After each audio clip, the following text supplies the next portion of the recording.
Once again hello दोस्तों, मेरे circle के क्लास 11th के थर्ड इस वीडियो में first video circle passing from origin, centre passing from origin.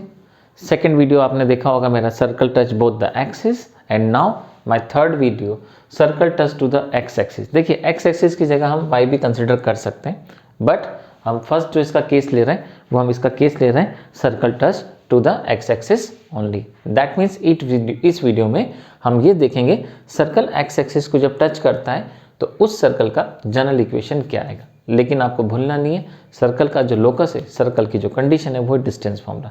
तो चलिए वंस अगेन हमारे चैनल में स्वागत है आपका। हम इस क्वेश्चन से इसकी शुरुआत करते हैं।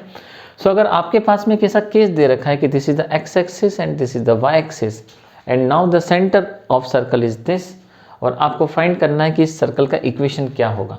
तो हमेशा याद रखिए जब भी सर्कल अगर एक्स एक्सिस को कहीं पर भी टच करे, अगर मैं इसको और आगे मूव कर दूं, मान के चलिए गाड़ी का पहिया है जो आगे की तरफ मूव करेगा, लेकिन हमेशा याद रखें अगर हम इस सेंटर का ये वाली हाइट देखें, चाहे कितना भी मूव कर जाए वो हमेशा इक्वल आएगी। इसका मतलब अगर हम कोऑर्डिनेट ज्योमेट्री का रूल अप्लाई करते हैं तो यहाँ पे अगर हम मान के चलें कोई कोऑर्डिनेट हमें y दे रखा है तो इसके जो सेंटर के y के कोऑर्डिनेट होंगे वो वही होंगे, चाहे ये व्हील यहाँ पे कितना भी रोटेट क्यों ना कर ले। एग्जाम्पल के लिए अगर इसी व्हील को मैं थोड़ा सा और आगे मूव करता हूँ, ये मान लेते हैं इसकी नई पोजीशन होती, तो उस पोजीशन में भी आप देखेंगे तो इसका जो y निकल के आएगा वो इसका y जो होगा वो वही होगा जो वहाँ सामने दिख रहा है। इसका मतलब आप इतना जानते हैं कि अगर सर्कल ने यहाँ पे टच करा होगा x को तो सेंटर के कोऑर्डिनेट इधर हो जाएंगे x1, y।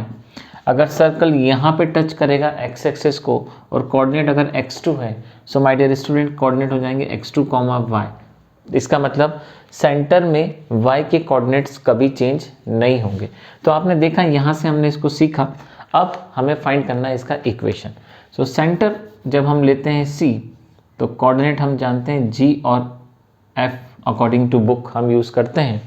तो इस बार हम देखेंगे ये रहा G और ये रहा F, यूजुअली हम यही कोऑर्डिनेट लेते हैं, लेकिन यहाँ पे जो G की वैल्यू डिपेंड करती है वो डिपेंड करती है सर्कल एक्सिस को कहाँ टच कर रहा है, राइट। सो मान के चलते हैं ये x पे टच कर रहा है तो देखिए इसके कोऑर्डिनेट हम ले लेंगे x जो G के कोऑर्डिनेट होंगे, और y के कोऑर्डिनेट आप जानते हैं अगर f के कोऑर्डिनेट y होंगे तो हर जगह y होंगे, हमें याद रखना है। लेकिन इससे भी इम्पोर्टेंट बात, इस सर्कल का रेडियस क्या होगा। तो अगर आप डायग्राम को ध्यान से देखें तो इसका रेडियस की जो लंबाई होगी वो बिल्कुल इस y के इक्वल होगी, आप चेक कर सकते हैं। इसका मतलब रेडियस की लेंथ हम कुछ भी देखें वो किसके इक्वल है, y के इक्वल। सो इस डायग्राम में आपने क्या सीखा, सबसे इंपॉर्टेंट बात इस डायग्राम में आपने सीखा कि f और r दोनों की वैल्यू आपस में क्या होगी, इक्वल, बराबर। कब, जब सर्कल टच करेगा किसको, ओनली एक्स एक्सिस को। उस समय coordinate of centre of y is equals to length of r। तो चलिए सर्कल का इक्वेशन निकालते हैं, और मेरे को लगता है आपको सर्कल की लोकस याद होगा, डिस्टेंस फॉर्मूला। सर्कल का इक्वेशन हमेशा डिस्टेंस फॉर्मूले से ही आता है। तो चलिए हम सॉल्व करते हैं इसका और इसका इक्वेशन निकालते हैं। और मान के चलिए हमने यहाँ पर एक पॉइंट कंसिडर करा, and now the point is, हमने लिया x, y।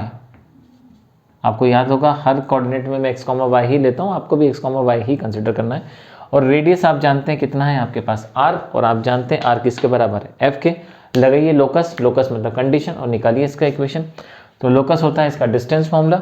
सो x माइनस जी का whole square plus y minus f का होल स्क्वायर और r का स्क्वायर, ये रहा कंडीशन। जैसे हम इसको सॉल्व करेंगे यहाँ से तो हमें यहाँ से मिलेगा x का स्क्वायर। मैं इसको सॉल्व कर रहा हूँ, और देखिए आप भी इसको direct X square Y square के फॉर्म में स्टार्टिंग से ही लिखने की आदत डालें। माइनस का 2gx माइनस का 2fy plus ji square plus F square equals to में आप देखेंगे तो कितना निकल के आ जाएगा, आर स्क्वायर। अब आप क्या करेंगे, आप जानते हैं जी और आर इक्वल है तो स्क्वायर भी इक्वल होगा। सो आर स्क्वायर और जी स्क्वायर, सॉरी एफ स्क्वायर आपस में आप क्या कर सकते हैं, कैंसिल कर सकते हैं। जैसे आप इन दोनों टर्म्स को कैंसिल करेंगे, जी स्क्वायर एंड एफ स्क्वायर को, सो अगर हम इसको और इन दोनों टर्म्स को कैंसिल कर दें तो हमें फाइनल इक्वेशन क्या मिलेगा, हमें फाइनल इक्वेशन मिलेगा x square plus y square minus 2gx minus 2fy plus जी स्क्वायर, और इक्वल्स टू में आपने क्या देखा, इक्वल्स टू में आपको मिलेगा as a 0. So this is the complete equation of circle which touch to the x-axis only. This is the format number. हम देखें इसका तो इस टचिंग से रिलेटेड ये फर्स्ट फॉर्मेट था. अगर हम इसको y एक्सिस पे टच करते हैं तो हमें जो इक्वेशन मिलता है वो हमें दूसरे फॉर्म में मिलता है. तो इसी क्वेश्चन का अगर हम एक एग्जाम्पल कंसिडर कर लें कि मान के चलिए यहाँ पे मैंने कोऑर्डिनेट लिए हैं 7,3. अब आप समझ गए होंगे अगर मैंने कोऑर्डिनेट 7,3 लिए मतलब y अगर 3 है तो इसका रेडियस भी कितना होगा, बट ऑब्वियस सी बात है 3 होगा. तो देखिए ये रहा हमारे पास सेंटर, रेडियस हमने कंसिडर करा 3, मैं कहीं भी डिस्टेंस 3 कंसिडर कर सकता हूँ. आप जानते हैं सर्कल का इक्वेशन आता है हमेशा डिस्टेंस फॉर्मूले से, क्योंकि इसके हर पॉइंट की दूरी बराबर होती है सेंटर से. तो सेंटर ये लिए हमने x, y. अगर हम इस पर डिस्टेंस फॉर्मूला अप्लाई कर दें तो देखिए हमें इक्वेशन क्या मिलेगा, x - 7 का स्क्वायर, y - 3 का स्क्वायर, और आप देखेंगे तो यहाँ भी मिलेगा 3 का स्क्वायर. सॉल्व करेंगे तो यहाँ से मिलेगा x का स्क्वायर, y का स्क्वायर, माइनस का 14x, माइनस का 6y, प्लस का 49, प्लस का 9 इक्वल्स टू में 9. 9 से 9 क्या होगा, कैंसिल.